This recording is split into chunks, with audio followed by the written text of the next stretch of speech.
नमस्कार दोस्तों, स्वागत है आपका आपके YouTube चैनल ऑप्टिक्स इंस्टीट्यूट में। तो दोस्तों आज अपने बात करेंगे श्वसन तंत्र की।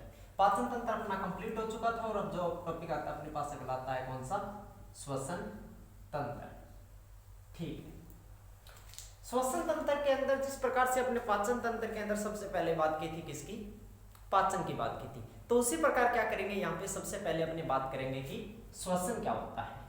श्वसन क्या होता है? ठीक है, श्वसन श्वसन क्या होता है? जिस प्रकार पाचन एक प्रक्रिया थी उसी प्रकार यहाँ पर श्वसन भी क्या होगी? एक प्रकार की प्रक्रिया होगी। प्रक्रिया क्या होती है? प्रक्रिया होती है कि अगर कोई चीज को करने के लिए एक से ज्यादा पद आ रहे हैं, ठीक है, जैसे भोजन को पचाने के लिए सबसे पहले उसमें मुगुआ में भोजन जाता है, वहां पर जो प्रोसेस होती है उसके बाद में ग्रसनी में जाता है, ऐसे करके बहुत सारे पद आ रहे थे। ठीक है, तो इसी प्रकार श्वसन भी क्या होगी? एक प्रकार की प्रक्रिया होती है।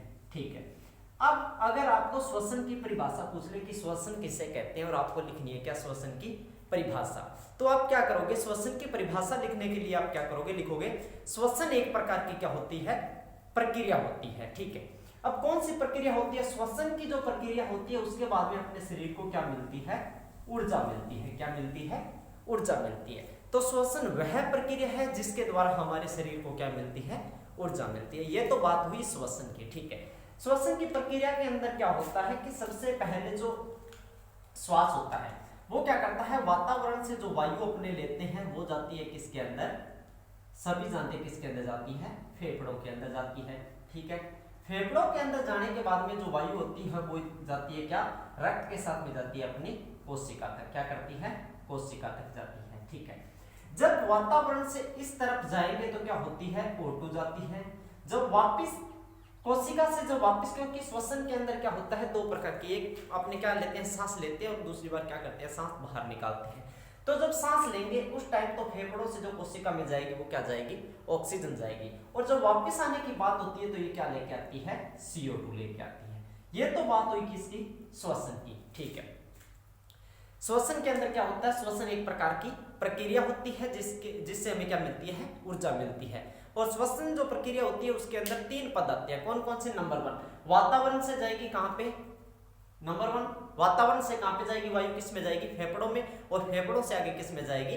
फेफड़ों से जाएगी कोशिका में। और वापस क्या होता है? कोशिका से वापस आती है किस में? फेफड़ों में। कौन सी वायु? CO2 carbon dioxide. और उसके बाद में वापस आती है कहां पे? वातावरण में। ये तो बात होगी नॉर्मल श्वसन किसे कहते हैं। ठीक है, अब बात करते हैं आगे की ओर। और आगे आता है अपना जो टॉपिक कौन सा? श्वसन तंत्र। और ये श्वसन तंत्र अपने पढ़ेंगे कौन सा? मानव श्वसन तंत्र। कौन सा?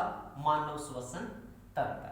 ठीक है, अब देखो मानव श्वसन तंत्र के अंदर क्या होता है कि जो मानव श्वसन तंत्र होता है वो कितने भाग में होता है? 2 भाग में बंटा होता है। ठीक है, मानव श्वसन तंत्र जो होगा 2 भाग में होगा। कौन कौन से 2 भाग? एक तो होगा कौन सा? ऊपरी श्वसन तंत्र। और दूसरा कौन सा होगा? निचला श्वसन तंत्र। ऊपरी श्वसन तंत्र और निचला श्वसन तंत्र। ठीक है, श्वसन तंत्र, ऊपरी श्वसन तंत्र, यहां से जो ऊपर का जो श्वसन तंत्र का भाग होगा वो कहलाएगा ऊपरी श्वसन तंत्र। और इसके जो नीचे चला जाएगा फेफड़े वगैरह वो किसके अंदर आ जाएंगे?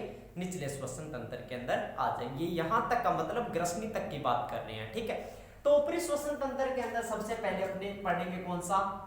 नासिका, या जिसको अपने नाक कहते हैं। ठीक है, इसके बाद में अपने पढ़ेंगे क्या? हाँ, मुख। ठीक है, इसके बाद में पढ़ेंगे 3 नंबर कौन सा? ग्रसनी। कौन सा पढ़ेंगे?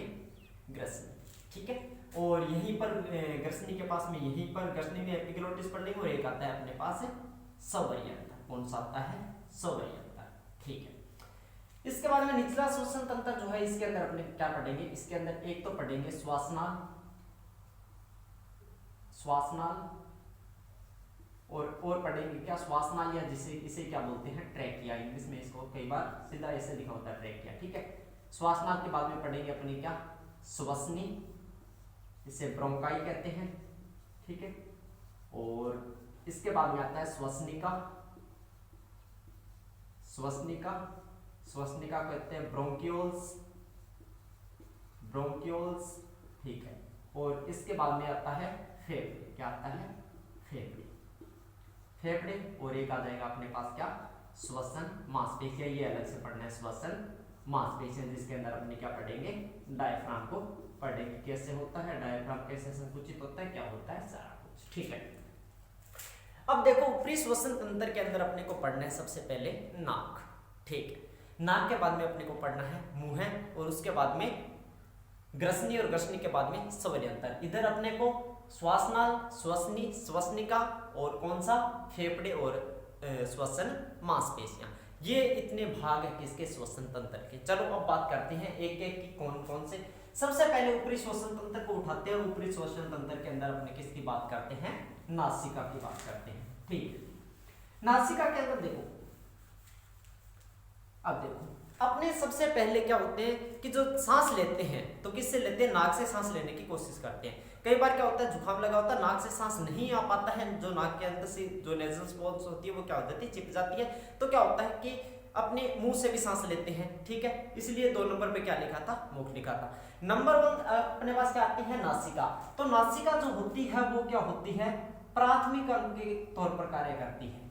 कौन सा, प्राथमिक अंग। कौन सा अंग, प्राथमिक अंग। कि सबसे पहले अपने जो सांस लेते हैं वो कहां से लेंगे, नाक से लेंगे। अगर नाक से सांस नहीं ले पा रहे उस कंडीशन में अपने क्या करते हैं, मुख से सांस लेते हैं। ठीक है, नासिका। नासिका में क्या होती है, नासिका कितनी होती है, एक जोड़ी नासा छिद्र द्वारा क्या होती है, खुलती है। ठीक है, एक जोड़ी नासा छिद्र। ठीक है, जैसे यहाँ पे अपने बनाते हैं, ये अपनी क्या है, नासिका बनाई है। क्या बनाई है, ये अपने नासिका बनाई है। ठीक है, नासिका के अंदर एक इधर वाली, एक इधर वाली, कितनी जोड़ी, एक जोड़ी नासा छिद्र द्वारा खुलती है। ये जो नाक के बीच की नासिका में क्या होता है, ये जो अपना नाक होता है इसके बीच में क्या होती है, एक हड्डी होती है। क्या होती है, हड्डी होती है। इस हड्डी को बोलते हैं वोमर हड्डी। कौन सी, वोमर हड्डी। नासिका क्या होती है, जो नाक होता है वो 2 नासा छिद्र में बटा होता है। कौन सी हड्डी द्वारा, वोमर हड्डी द्वारा। ठीक है, अब इसके अंदर जब अपने क्या करते हैं, यहाँ से सांस लेते हैं। ठीक है, तो इस नाक के अंदर क्या होता है कि यहाँ पर कुछ क्या होती है, छोटे छोटे बाल होते हैं, छोटे छोटे बाल होते हैं, और क्या होते हैं, और छोटी छोटी श्वसन मांसपेशी, रक्त वाहिकाएं होती है, रक्त वाहिनियां, पतली पतली रक्त वाहिनियां होती है, उनमें क्या करता रहता है, रक्त प्रवाहित रहता है। ठीक है, और नाक के जो अंदर किस्ता होती है उसमें कुछ क्या होता है, श्लेष्म, चिपचिपा सा पदार्थ क्या होता है, स्रावित होता है, जिसको अपने श्लेष्म बोलते हैं। ये सारे के सारे मिलकर क्या करते हैं कि बाहर से जब वायु अपने लेते हैं तो उसके साथ में जितनी भी इम्प्योरिटी, गंदगी वगैरह जाती है वो क्या करते हैं, उनको यहीं पर रोक लेते हैं। उनको क्या करते हैं, यहीं पर रोक लेते हैं, और जो वायु गई है उसको क्या कर देते हैं, शुद्ध कर लेते हैं। कि जितनी भी इम्प्योरिटी, परागकण, धूलकण जितने भी थे वो ना कि जो अपने पास ये बाल, छोटे छोटे बाल वगैरह, रक्त वाहिनियां वगैरह होती है, ये क्या करती है, उनको वहीं पर श्लेष्म के साथ में वो चिपक के वहीं पर रह जाता है। और नाक से जो वायु ली जाती है वो कैसी होती है, शुद्ध वायु होती है। कौन सी वायु होती है, शुद्ध वायु अपने क्या कर लेते हैं, नाक से लेते हैं। ठीक है, प्राथमिक अंग की बातों की नासिका के बारे में इतना ही है। इसके बाद में आपने चलते हैं कहां पर, मुख पर। इसके बाद में कहां पे चलते हैं, 2 नंबर जो अपने पास निचला श्वसन तंत्र के अंदर 2 नंबर कौन सा आया था, मुख। ठीक है, अब बात करते हैं किसकी, मुख की। ठीक है, निचला श्वसन तंत्र नहीं, ऊपरी श्वसन तंत्र। ठीक है, अब बात करते हैं ऊपरी श्वसन तंत्र के अंदर 2 नंबर टॉपिक क्या, मुख। आपको पता है मुख से, जो मुख के एक ही लाइन याद रखनी है, मुख से ली गई वायु नासिका से ली गई वायु की तुलना में क्या होती है, अशुद्ध होती है। और जो मुख होता है वो कौन सा होता है, द्वितीयक अंग होता है। कौन सा अंग होता है, द्वितीयक अंग। क्या होता है कि कई बार अगर नाक से सांस नहीं ले पा रहे हैं उस कंडीशन के बाद में क्या करते हैं, सेकंड नंबर कौन सा आता है, द्वितीयक अंग। तो द्वितीयक अंग कौन सा हो जाएगा, मुख हो जाएगा। इसके बाद में अपने पास बात आती है किसकी, मुख। मुख के बाद में बात आएगी किसकी, वो कौन कौन सी होगी, मुख हो। ठीक है, मुख हो गया, नासिका। इसके बाद में बात करते हैं किसकी, ग्रसनी की। किसकी, ग्रसनी की। ग्रसनी अपने पाचन तंत्र के अंदर भी पड़ी थी। ग्रसनी एक कीटनुमा संरचना होती है, सेम का सेम वही है। ठीक है, ग्रसनी क्या होती है, कीटनुमा संरचना होती है। कीटनुमा संरचना होती है और इसके कितने पार्ट होते हैं, 3 पार्ट होते हैं। कितने पार्ट होते हैं, 3 पार्ट होते हैं। ठीक है, एक तो नासा ग्रसनी, नासा ग्रसनी, और कौन सा था, मुख ग्रसनी जो मुख में खुलती है। ठीक है, और कौन सा था, एक था कंठ ग्रसनी। कौन सा, कंठ ग्रसनी। ठीक है, ये 3 पार्ट किसके थे? ग्रसनी के। सेम के सेम यही रहेंगे। कौन से? ग्रसनी एक कीटनुमा संरचना होती है जिसके 3 भाग होते हैं, नासा ग्रसनी, मुख ग्रसनी और कंठ ग्रसनी। ठीक है, अब देखो जब भी नाक से और मुंह से जब सांस लिया जाता है, नाक से और जब मुंह से सांस लेके तो सांस वहां से उसके बाद में कहां पे जाता है? ग्रसनी में जाएगा। नाक से और मुंह से जब भी सांस लेंगे तो सांस सबसे पहले किस में जाएगा? ग्रसनी में जाएगा। जैसे यहां पे बना लेते हैं अपने, ठीक है, यहां पे नाक है, मान लो ये नाक है, ठीक है, यहां से जब सांस लिया, ठीक है, यहां से जब सांस लिया, ये ग्रसनी है। थोड़ा सा इसको ऊपर बना लेते हैं, यहाँ पे ढंग से बनाते हैं इसको।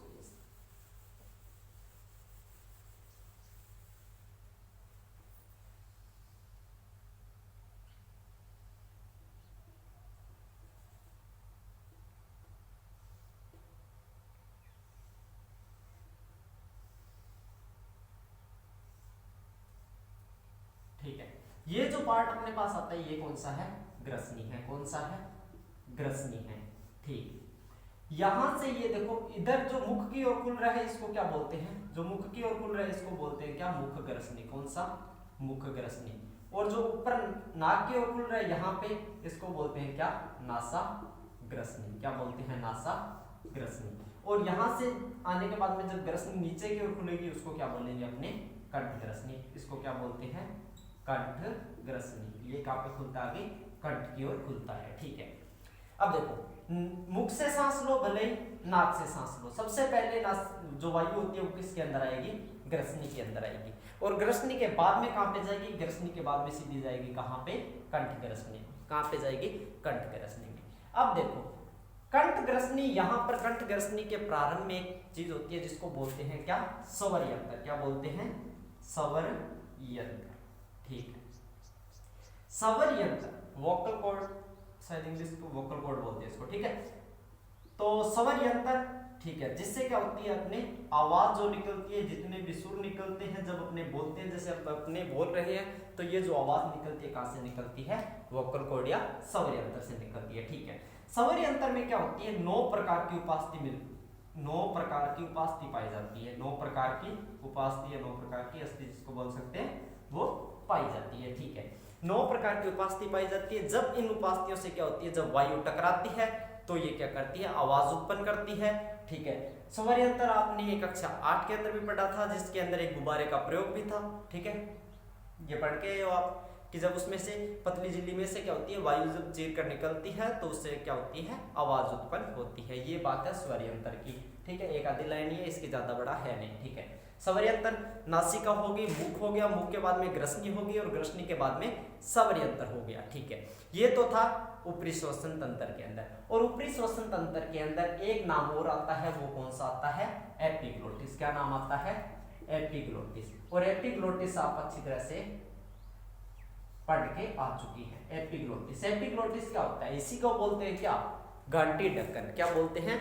घंटी ढक्कन। क्या काम था इसका? इसका काम होता है कि श्वास नाल में भोजन को जाने से रोकना और ग्रास नाल में श्वास को जाने से रोकना। एपिग्लोटिस, ट्रैफिक पुलिसमैन भी इसी को कहते हैं, या घंटी ढक्कन, या एक नाम और होता है इसका उत्तक का ढक्कन। ठीक है, क्योंकि उत्तक से बना होता है। ठीक है, ये बात हो गई थी किसकी? ये बात तो थी ऊपरी श्वसन तंत्र की। ठीक है, ऊपरी श्वसन तंत्र के बाद में अपने चलते हैं कहां पे? निचला श्वसन तंत्र। सबसे छोटा टॉपिक है अगर समझने के लिए श्वसन तंत्र। पाचन तंत्र बड़ा टॉपिक था, 4 पार्ट बने थे उसके। ठीक है, अब बात आती है निचला श्वसन तंत्र। किसकी बात आएगी अब? निचला श्वसन तंत्र। निचला श्वसन तंत्र एक डायग्राम से समझ लेना, बाकी इसमें कुछ भी समझाने को नहीं है इतना बड़ा। ठीक है, निचला श्वसन तंत्र मतलब ग्रसनी तक की, यहां तक की बात हो चुकी है। इसके बाद में आपको पता है एक श्वास नाल जाती है ऐसे, और ऐसे करके इधर वाली साइड और इधर वाली साइड किसमें? दोनों फेफड़ों में चली जाती है। तो अपने डायग्राम से समझने की कोशिश करेंगे। ठीक है, ये होता है अपने पास क्या? श्वास नाल। श्वास नाल ऊपर किससे जुड़ी होती है? ग्रसनी से। किससे जुड़ी होती है? ग्रसनी से। ऐसे करके जो यहां पर बना लो, चलो एक काम करो, इसको यहाँ पे ग्रसनी ऊपर ऐसे करके बना दो। ठीक है, ये होती है श्वास नाल। सीए करके छल्ले बाद बनाएंगे। ठीक है, श्वास नाल आगे चली जाती है किसके अंदर, फेफड़ों के अंदर जाती है। तो ऐसे बना दो इसको, मैं एक साइड वाला बना रहा हूं, आप सेम की सेम दूसरी साइड वाली तरफ देख लेना, ठीक है। ये होती है श्वास नाल, 5 इंच लंबी नली होती है, कितनी, 5 इंच लंबी नली होती है, ये होती है क्या, श्वास नाल, ठीक है। सबसे पहले वायु आएगी नासिका या मुख से जो जाएगी किस में जाएगी, ग्रसनी में। ग्रसनी के बाद में कहाँ पे जाएगी, ग्रसनी के बाद में एपिग्लोटिस ग्रासनाल में जाने नहीं देगा, तो कहाँ पे जाएगी, श्वासनाल के अंदर। और यही है श्वासनाल, या जिसको क्या बोलते हैं, ट्रैकिया। यही क्या है, यही क्या है, श्वासनाल है, या इसी को क्या बोलते हैं अपने, ट्रैकिया जो बोलते हैं, श्वासनाल या ट्रैकिया, ठीक है। यही क्या है, श्वासनाल या ट्रैकिया। 5 इंच लंबी नली होती है, ठीक है। इसमें क्या होती है, सी आकार के छल्ले पाए जाते हैं, सी आकार के छल्ले पाए जाते हैं, ऐसे करके सी आकार के छल्ले पाए जाते हैं, ठीक है। इसमें पूरी में इधर से जहां तक की आगे तक होगी प्राथमिक श्वसनी, द्वितीयक श्वसनी, वहां पूरी तक इसमें सी आकार के छल्ले पाए जाते हैं, ठीक है। सी आकार के छल्ले क्यों पाए जाते हैं, सी आकार के छल्ले क्या करते हैं, देखो जैसे कोई पतली पाइप लेते हैं तो उसमें जब अपने सांस वापस की ओर खींचते हैं तो वो क्या हो जाती है, पिचक जाती है, ठीक है। तो अब देखो यहाँ पर श्वास नाल को आपस में पिचकने या चिपकने से रोकने के लिए क्या होते हैं, इसमें सी आकार के छल्ले होते हैं, ठीक है। इस श्वास नाल के अंदर क्या होता है, इसके अंदर की जो सतह होती है उस पर हल्का हल्का श्लेषण का स्राव होता रहता है, क्या होता रहता है, हल्का हल्का श्लेषण का स्राव। कि अगर नासिका या मुख से जो वायु गई है उसके साथ में कुछ अगर प्राकण वगैरह, धूलकण वगैरह है, तो वो क्या होते हैं, इसी श्वास नाल में यहीं पर चिपक जाते हैं, ठीक है। अब इसके बाद में क्या होती है, जो वायु, ये तो होगी श्वास नाल या ट्रेकिया जिसको बोलते हैं, 5 इंच लंबी नली होती है, सी आकार के छल्ले पाए जाते हैं, ये किसकी बात होगी, श्वास नाल की। श्वास नाल आगे जाके क्या होती है, दाएं और बाएं 2 भागों में बंट जाती है, दाएं और बाएं दोनों भागों में बंट जाती है, ठीक है। इनको बोलते हैं क्या, इसको और इसको दोनों को जब दोनों भाग में बंट जाएगी, इसमें एक इधर की तरफ कर रहा हूं, सेम का सेम पार्ट इधर की तरफ होगा, इसको बोलते हैं क्या, प्राथमिक श्वसनी, क्या बोलते हैं, प्राथमिक श्वसनी, ठीक है। श्वासनाल, श्वासनाल के बाद में श्वसनी। अपने निचला श्वसन तंत्र के अंदर लिखा था सबसे पहले श्वासनाल आती है, श्वासनाल के बाद में श्वसनी आएगी, श्वसनी के बाद में श्वसनिका आएगी, ठीक है। जब ये सारे के सारे इकट्ठे हो जाते हैं तब किसका निर्माण होता है, फेफड़े का निर्माण होता है, ठीक है। प्राथमिक श्वसनी, ये प्राथमिक श्वसनी आगे जाकर क्या बंट जाती है, 2 भागों में बंट जाती है। इसको क्या बोलते हैं, इसको और इसको, ये दोनों के दोनों क्या होती है, द्वितीयक श्वसनी, क्या होती है, द्वितीयक श्वसनी, ठीक। प्राथमिक श्वसनी आगे किसमें बंट गई, द्वितीयक श्वसनी में बंट जाती है, ठीक है। द्वितीयक श्वसनी में बंट गई, ठीक है। द्वितीयक श्वसनी आगे जाके सी आकार के छल्ले इनमें चलते रहेंगे, ठीक है। द्वितीयक श्वसनी आगे जाके क्या होती है, और भागों में बंट जाती है, ठीक है। और इसे क्या बोलते हैं, तृतीयक श्वसनी। ये जो तीनों हैं, ठीक है, ये तीनों की तीनों क्या कहलाती है, तृतीयक श्वसनी, क्या होती है, तृतीयक श्वसनी, ठीक है। सी आकार के छल्ले फिर चलते रहेंगे इनमें सेम के सेम, ठीक है। तृतीयक श्वसनी आगे जाके क्या करती है, छोटे छोटे भागों में बंट जाती है, छोटे छोटे भागों में बंट जाती है, ठीक है। तृतीयक श्वसनी आगे जाके छोटे छोटे भागों में बंट जाती है, थोड़ा थोड़ा दूर बनाओ देखो, ठीक है, एक पे बना लेते हैं, आप आगे देख लेना, ठीक है। तृतीयक श्वसनी आगे जाके क्या होती है, छोटे छोटे भागों में बंट जाती है, और इन्हें क्या बोलते हैं, श्वसनिकाएं बोलते हैं, क्या बोलते हैं, श्वसनिका, क्या बोलते हैं, श्वसनिकाएं या श्वसनिका। और यही जो श्वसनिका होती है, इनके शीर्ष पर यहाँ पर क्या होते हैं, कीप नुमा संरचना होती है, ऐसे करके कीप नुमा संरचना होती है, इनको बोलते हैं एल्वियोली, क्या बोलते हैं, एल्वियोली, कीप नुमा संरचना, और इसे क्या बोलते हैं, एल्वियोली बोलते हैं, ठीक, एल्वियोली बोलते हैं। अब सेम का सेम काम यहाँ पर होगी, बहुत सारी लाखों मिलियन होती है इनके अंदर, बहुत ज्यादा होती है, ठीक है। ये सारे के सारे जुड़कर क्या करते हैं, ऐसे करके ये सारे के सारा जो वृक्षनुमा संरचना होती है ये, ठीक है, ऐसे करके ऐसे यहाँ पर ऐसे बंद हो जाती है ये वृक्षनुमा संरचना, और इस संरचना को क्या बोलते हैं, फेफड़ा। क्या बोलते हैं, फेफड़ा। दायां फेफड़ा